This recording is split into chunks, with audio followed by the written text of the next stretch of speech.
Здравствуйте, в эфире «Настоящее время». Из студии в Вашингтоне с вами Наташа Мозговая. Сегодня в программе. В результате обстрела города Горловка на востоке Украины погибли 3 человека. Скандал ФИФА. Проведение чемпионата мира по футболу в России находится под угрозой. Президент США и генсек НАТО обсудили растущую агрессию России по отношению к Украине. Начинаем с новостей из Праги. Шахида, пожалуйста. Спасибо, Наташа. События дня в настоящем времени из Праги. Я Шахида Якуб. Здравствуйте. По меньшей мере 3 человека, среди которых 11-летняя девочка, погибли во время обстрела города Горловка на востоке Украины. Ранения получили еще 4 человека после того, как снаряд попал в жилой дом. Я, получается, тесть погибший. Невестке оторвала руку. Зять погиб. Дитина погибла. Горловка находится недалеко от Донецкого аэропорта и контролируется непризнанной ДНР. Организация по безопасности и сотрудничеству в Европе неоднократно фиксировала артобстрелы города за последние несколько месяцев. А сами жители говорят, что обстреливаются ежедневно. Эти кадры артиллерийского обстрела были сняты 24 мая в поселке Широкино, находящемся под контролем украинских военных.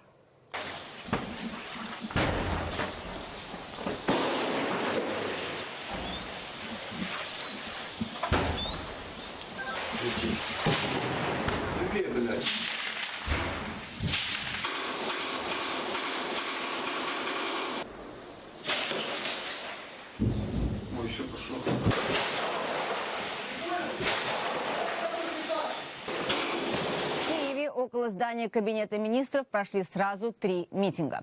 Профсоюзы, жители Одессы и представители благотворительного фонда пришли с разными проблемами. Но требование было одно – чтобы власть их услышала и помогла. С митингующими общалась наш корреспондент Юлия Дрозд. Профсоюзы предприятий Украины призывают власти к диалогу. Основные требования – уменьшить налоговое давление на бизнес и повысить оплату труда. Валовый продукт падает по сравнению с прошлым году. Заработные платы падают. Минимальная заработная плата не поднимается. Как людям жить в этих условиях? Протестующие утверждают, игнорирование проблемы грозит социальным взрывом. По их словам, решение на самом деле простое. Нужно уменьшить давление на собственников в части составляющей себестоимости на сырье, на электроэнергию, на ЖД-перевозки, но увеличить давление на собственника в части фонда оплаты труда. Рядом с профсоюзами протестуют жители Одесской области. Их проблема – руины вместо дорог. Дорог практически нет. Естественно, даже отменяются рейсы. Это люди, которые отдают свои автобусы, свои маршруты, они рискуют. У них постоянные поломки автобусов. Естественно, пенсионеры не платят за проезд, и они в убытке постоянно. Внимание чиновников добиваются и наиболее уязвимая часть населения – пациенты. По словам протестующих, из-за коррупции и бездействия власти более 20 тысяч ВИЧ-инфицированных до сих пор не получили необходимые медикаменты. Через 10 дней у людей останется, нет лечения, а медикаментов даже нет на территории Украины. Чиновники на обращение фонда пока должным образом не реагируют. Тем временем без медикаментов, говорят в фонде, под угрозой находится вся 10-летняя программа преодоления эпидемии СПИДа в Украине. По этой причине мы обращаемся к Кабинету министров, к премьеру, потому что мы понимаем, чтобы резко сработали таможенная служба, погранцы, логистические системы, это только он может на это повлиять, больше никто. Но мы в конечном счете хотим добиться, чтобы впервые чиновники, которые довели до такой ситуации, ответили перед людьми в суде. Юлия Дрозд, Аскольд Серко. Настоящее время. Протесты прошли в российском городе Тверь. Частные предприниматели призвали к отставке главы администрации города. По их мнению, власти создают невыносимые условия для малого и среднего бизнеса, фактически вытесняя частников с рынка. В Твери побывал наш корреспондент Андрей Королев. Индивидуальный предприниматель Павел Сидоренко держит в одном из районов Твери несколько небольших ларьков и так называемые социальные ряды, где осуществляют торговлю преимущественно пенсионеры. При этом Сидоренко предоставляет свои торговые площади для пенсионеров бесплатно, однако в скором времени люди могут лишиться и этой малости. Будем сидеть, жить на свою мизерную пенсию. Что теперь будем делать? Ну вот мне непонятно. А ведь тот же Путин говорит, надо пенсионерам дать, продать. Но, как утверждают тверские частники, на обустройство торговых площадей в городе нет денег. Предприниматели жалуются, что у городских властей отсутствует желание решать проблемы индивидуалов. Проще выпустить директиву о сносе торговых точек. За последние 2 месяца 3 раза уже приезжали с краном, и мне еле удалось его отстоять. И я не знаю, приду ли вот мы сегодня с утра, будут ли вот эти вот здесь лотки стоять. Опасаясь, что тверские власти под предлогом наведения порядка в городе окончательно монополизируют розничный рынок, митингующие призвали к отставке главы администрации города Юрия Тимофеева. Андрей Королев. Настоящее время. Тверь, Москва. В Верховной Раде Украины обсуждают то, как можно заставить депутатов ходить на заседания. Наш корреспондент Ирина Любич попыталась выяснить, чем заняты депутаты в рабочее время и как будут наказывать злостных прогульщиков. Украинцы будут знать депутатов-прогульщиков в лицо. По инициативе спикера их фамилии теперь будут красоваться на сайте Верховной Рады в режиме онлайн. С ними ничего нельзя сделать, потому что наказать их может только Господь Бог. Вопрос в том, что Конституция не прописывает четкой ответственности. Написано только, что депутат голосует и лично, и все. Результаты работы парламента удручающие. За последнее время только 28 нардепов не пропустили ни одного сессионного заседания. Мандаты есть у 423. Народные избранники подчеркивают, главное не путать заядлых прогульщиков и депутатов-трудяг. Бывают случаи, действительно, когда депутаты выезжают для решения тех или иных важных вопросов, например, встречаются с министрами, заместителями министров, которые могут выделить время в своем рабочем графике, которое, к сожалению, совпадает с временем работы. Большинство депутатов не могут объяснить причину прогулов. Некоторые винят журналистов. Мол, те задерживают их на интервью во время важных голосований. Есть и те, для кого работа в парламенте просто хобби, рассказывают нардепы, и предлагают свое решение проблемы. Тут интерьер меняем. Мы пока здесь интерьер меняем, а желательно депутатов поменять. Надо подобрать депутатов, которые ходили бы сюда как на работу. Временно отстранить прогульщиков от работы не выход, говорят депутаты. И вспоминают практику криминальной ответственности в европейских странах за двойное голосование. Они еще обрадуются, что их отстранили от пленарной работы и пойдут заниматься своими делами. В европейских странах существует уголовная ответственность за кнопкодавство. У них это называется двойное голосование. Народные избранники уверяют, не заставят депутатов трудиться и штрафы. Избиратели сами должны решать. Тут по-другому ничего не сделаешь. Ну и деньги, понятно, вычитать, но для 99% людей они не живут на эти деньги. Спикер украинского парламента недоволен депутатской дисциплиной. Чтобы улучшить ее, вводит электронное правительство. Специальную программу, которая будет отслеживать эффективность работы каждого депутата. Ирина Любич. Настоящее время. Киев. Проблемы Украины в очередной раз обсудили в Вашингтоне. Президент Барак Обама и генсек НАТО. Передаю слово Наташе. Позиция России по отношению к Украине становится все более агрессивной, заявил президент Обама по итогам встречи с генеральным секретарем НАТО Йенсом Столтенбергом. Встреча состоялась в Белом доме во вторник. Подробности у Алексея Березина. В день, когда генеральный секретарь НАТО приехал в Вашингтон, на северо-западе России начались крупномасштабные учения с участием тысяч военнослужащих и сотен самолетов. Эти учения по времени совпали с давно запланированными учениями НАТО в арктическом регионе.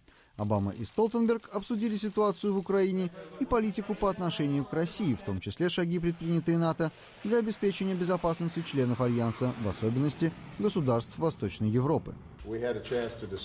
Мы обсудили ситуацию в Украине и усиление агрессии со стороны России. Мы подтвердили, что НАТО является ключевым элементом не только в вопросах трансатлантической безопасности, но и мировой безопасности.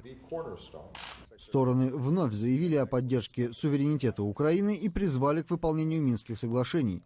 Столтенберг призвал Россию прекратить поддержку сепаратистов и вывести войска из восточных областей Украины. Генеральный секретарь НАТО также напомнил о создании объединенной оперативной группы повышенной боеготовности после прошлогоднего саммита в Уэльсе, отметив, что Альянс готов противостоять новым угрозам, исходящим как с востока, так и с юга. НАТО адаптируется к новой ситуации в области безопасности, проводя самое большое усиление коллективной системы безопасности с конца Холодной войны. И, разумеется, США играют в этом важнейшую роль. В свою очередь, пресс-секретарь Белого дома Джош Эрнест заявил, что только что начавшиеся в России учения мало кого удивили, но Соединенные Штаты намерены внимательно наблюдать за ними, учитывая нынешнюю ситуацию в Украине. Инновации и безопасность. Американские эксперты предупреждают, чтобы США не стали уязвимыми для ударов извне, стране требуется в кратчайшие сроки увеличить расходы на научно-технические исследования и разработки. Продолжение темы в материале Вадима Оленчева. Инновации, которые разрабатываются в Америке сейчас, включая и военную сферу, призваны помочь властям страны ответить на вызовы времени. ИГИЛ, Россия, Иран, Китай – все они ставят перед Америкой новые задачи, меняющие глобальную расстановку сил. Но изобретение изобретению рознь. И вот тут основополагающую роль играет организация исследований и разработок. С этой точки зрения, отмечают аналитики, такие учреждения, как DARPA, Агентство по перспективным оборонным научно-исследовательским разработкам при Министерстве обороны США, это поистине национальное достояние. Для нас процесс начинается с четкого понимания нашей миссии. Она заключается в отборе технологий для сферы национальной безопасности в контексте понимания того, что из себя представляет национальная безопасность сегодня. Мы живем сейчас в мире, в котором нарастает волна насилия и экстремизма, например, со стороны ИГИЛа. Кроме того, действия некоторых влиятельных государств и их выход на высокий технологический уровень требует усиления сдерживающих средств с нашей стороны. К сожалению, указывают эксперты, власти США выделяют на научно-технические разработки все меньше ассигнований. Если в 60-е годы эта статья оборонного бюджета составляла 1% от ВВП, то в последние десятилетия она сократилась до 0,5%. Расходы по этой статье продолжают снижаться, и это ошибочная стратегия, считают авторы исследования. Достижения в области высоких и нанотехнологий, роботизации, создания новых материалов демонстрируют, что весь этот потенциал необходимо активно наращивать, если Америка хочет сохранить свое лидерство. Прежде всего, нам нужно добиться, чтобы к нашему правительству вернулось сознание того, что научные открытия и инновации должны быть приоритетом номер один. Пора положить конец секвестру и лимитам на ассигнования. И я считаю, что это должно касаться как и военных, так и невоенных расходов, потому что это палка о двух концах. Требуется поступательно и осмысленно наращивать федеральное финансирование базовых исследований и разработок с целью стимулировать дальнейший рост инноваций здесь, в Америке. Интересно, что представители оборонной сферы признают еще один аспект проблемы. В американских вузах обучается все больше одаренных иностранных студентов. Ручеек технологических новинок не превратится в полноводный поток инноваций, отмечают эксперты в США, если Америка не сможет удержать многочисленных специалистов, ежегодно заканчивающих престижные университеты в Соединенных Штатах. Перетекание высококвалифицированных кадров за рубеж будет означать, что и последние достижения науки и техники достанутся иностранным правительствам, многие из которых далеко не симпатизируют США. При нынешних темпах развития Китай должен обогнать Соединенные Штаты по объему финансирования оборонных проектов уже через 7 лет. Речь, напомню, идет о безопасности американской нации. Вот почему, говорят руководители индустрии, первостепенным становится вопрос о том, как вырастить новое поколение молодых талантливых специалистов, а главное – дать им работу в Америке. Вадим Оленичев, Андрей Дегтярев. Настоящее время. Вашингтон. Футбол и политика. Американские сенаторы Джон Маккейн и Роберт Менендес направили письмо Конгрессу Международной Федерации футбольных ассоциаций с призывом пересмотреть решение поддержать кандидатуру Зеппа Блаттера для переизбрания в 5-й раз президентом ФИФА. Просьба сенаторов связана с тем, что Блаттер поддерживает решение о проведении чемпионата мира по футболу 2018 года в России. По мнению Маккейна и Менендеса, экономическая выгода, которую получит президент Путин благодаря Мундиалю, противоречит международным санкциям, введенным против России в связи с ее действиями в Украине. Министр юстиции США Лоретта Линч заявила, что коррупция была повсеместной, систематической и глубоко укоренившейся и охватывала по меньшей мере 2 поколения футбольных чиновников. О реакции в России и ФИФА наши коллеги в Праге. Да, Наташа, Россия и Катар могли получить право проводить чемпионаты мира по футболу благодаря взяткам. Генеральная прокуратура Швейцарии начала расследование в отношении неназванных лиц по подозрению в коррупции в Международной федерации футбола. Ранее стало известно о задержании 7 футбольных чиновников в Цюрихе. Подробности у Екатерины Кочкиной. 2010 год. Футбольные фанаты в Москве празднуют официальное решение о проведении чемпионата мира по футболу 2018 в России. Одновременно с ними фанаты в Дохе узнали, что Мундиаль 2022 пройдет в Катаре. Сейчас оба чемпионата могут оказаться под угрозой. Швейцарская прокуратура расследует коррупционные схемы в ФИФА совместно с американскими правоохранителями. Это первый скандал подобного масштаба. Утром были задержаны 7 высокопоставленных футбольных чиновников. Их подозревают в получении взяток на общую сумму в $100 миллионов. ФИФА – пострадавшая сторона в этом расследовании. Это означает, что обыски у нас не проводятся. На самом деле федеральные власти приехали к нам, мы сотрудничаем с ними и передаем им информацию. Скандал разгорелся накануне выборов руководителя футбольной федерации.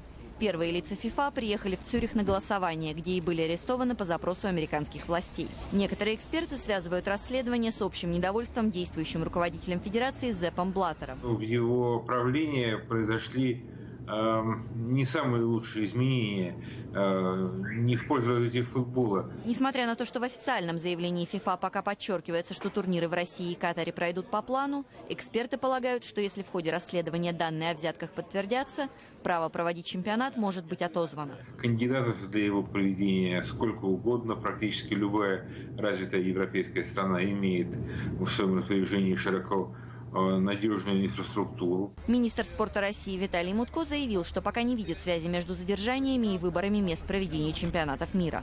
Подготовка к Мундиалю 2018 в России идет своим чередом. Екатерина Кочкина, «Настоящее время».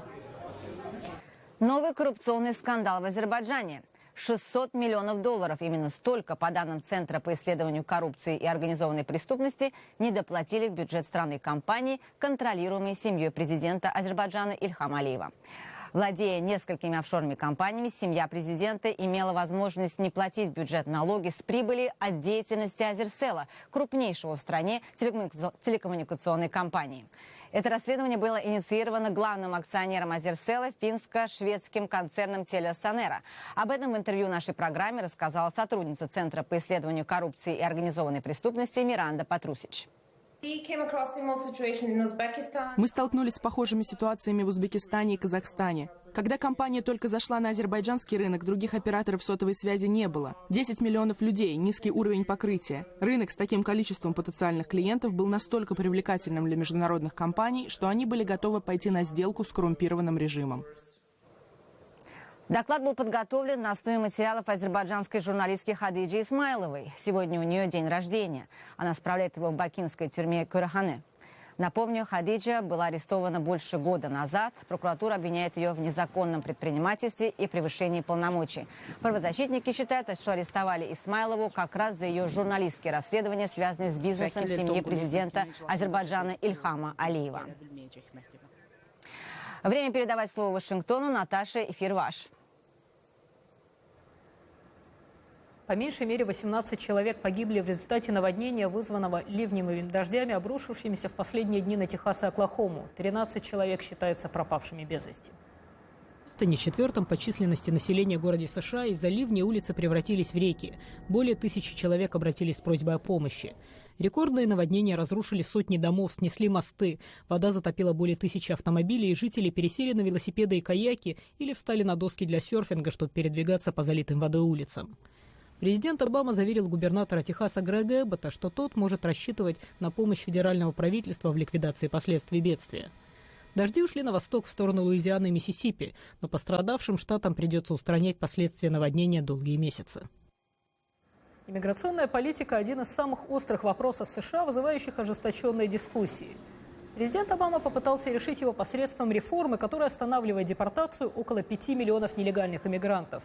Более половины американских штатов оспаривают ее правомочность, утверждая, что Обама превышает полномочия главы исполнительной власти. На днях окружной апелляционный суд нанес еще один удар по реформе, поддержав позицию 26 штатов и отказав Белому дому в разблокировке указов по иммиграции. Обама заявляет, что противники реформы не учитывают гуманитарные последствия бездействия. Наша съемочная группа побывала в одном из центров, который помогает нелегальным иммигрантам найти работу. В Центр паденной работы в городе Сентровиль, штат Вирджиния, Феликс Сета из Гватемалы пришел в поисках заработка. Ему 34 года, из которых последние 7 лет он живет в США. Феликс с трудом говорит по-английски. Большинство людей из моей страны находятся здесь, потому что нам нужно кормить семьи. Покупать еду, одежду, оплачивать обучение детей – все то, что нужно семье. Для того, чтобы поддерживать связь с родителями, женой и 2 детьми, он использует социальные сети в интернете. Я планирую вернуться, потому что с каждым днем все больше и больше скучаю по своей семье. Молли Мадре Сантьяго руководит Центром подъемного труда. Сотрудники центра стараются защищать права временных работников, что сложно, поскольку у их подопечных нет документов. Из-за того, что они мигранты, их легко эксплуатировать. Мы здесь следим за тем, чтобы такого не происходило. Людям обычно платят не меньше $12 в час за любую работу. Сальвадор Сармьенто представляет национальную сеть, организующую работу центров подъемного труда. Он говорит, что неполная оплата труда является серьезной проблемой в США, особенно для подъемных рабочих. Однако даже являясь нелегальными иммигрантами, эти люди имеют право на справедливую оплату труда. В законе все прописано четко. Конституция США защищает всех работников, независимо от того, есть у них документы или нет. И неважно, иммигранты они или граждане страны. Сотрудники Центра подъемной работы собирают и систематизируют информацию о работниках, чтобы быстро находить для работодателей подходящие кандидатуры. Центр не только находит работу для желающих, но также организует их бесплатное обучение. Наибольшей популярностью пользуются уроки английского и обучение навыкам ремонта жилья.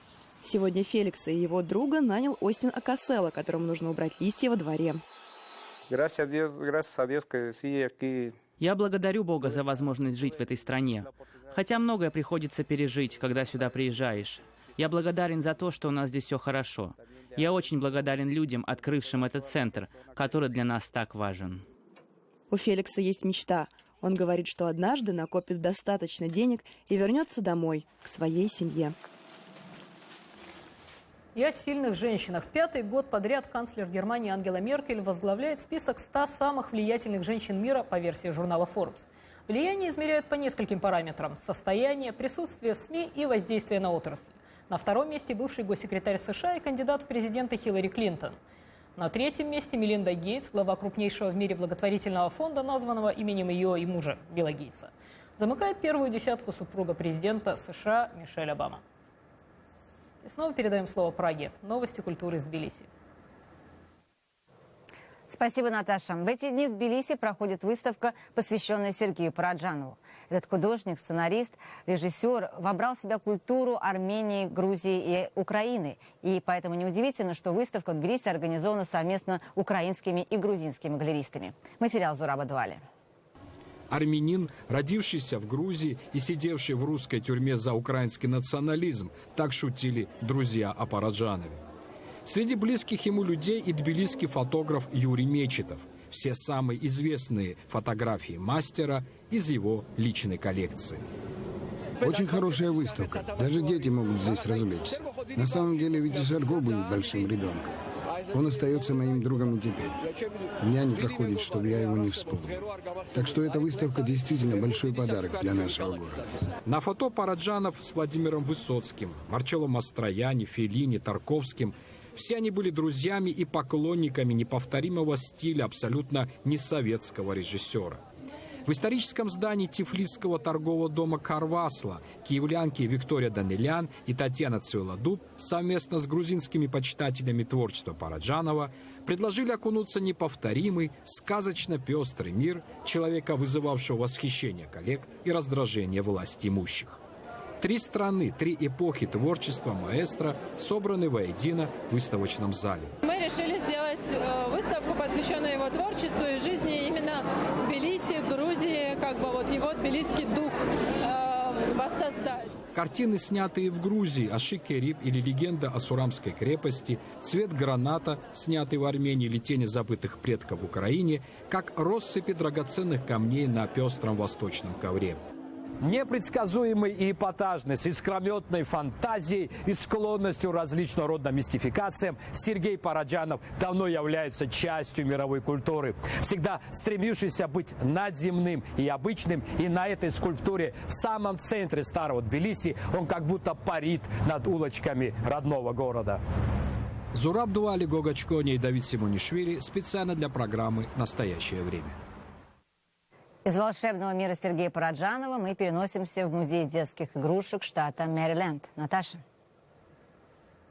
Ну да, у нас ностальгия. Сравнительно молодая нация, американцы очень любят антиквариат. И вообще многочисленные антикварные магазины тому доказательство. Но для посетителей подобных музеев, магазинов покупка зачастую не самое главное, важнее эстетическое удовольствие от соприкосновения с другой эпохой. В одном из таких мест побывали Светлана Прудовская и Ева Болдина.